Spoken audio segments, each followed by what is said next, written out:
সস্তাতে কোনো জিনিস পেলে আমরা মহা আনন্দিত, আর যদি অপ্রয়োজনীয় অপছন্দনীয় জিনিসও সস্তা হয় তাহলেও আমরা মহা খুশি। আমরা চিন্তা করি না বিক্রেতার কথা। কিন্তু গুণীজনরা, মহৎ লোকরা এমন ছিলেন না।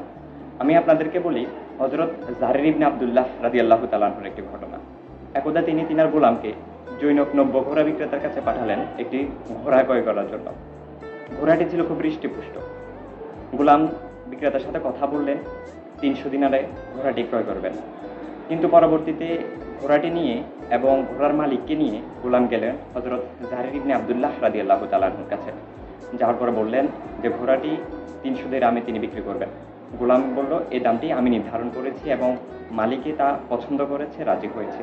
তখন জারির ইবনে আব্দুল্লাহ রাদিয়াল্লাহু তাআলা আনহু বললেন, ঘোড়াটির দাম আরো বেশি হবে, আমি আপনাকে 400 দিরহাম দিই, আপনি কি ঘোড়াটি বিক্রি করবেন? তখন বিক্রেতা বলল যে না, আপনি যা বলবেন আমি তাতেই নিয়ে নেব।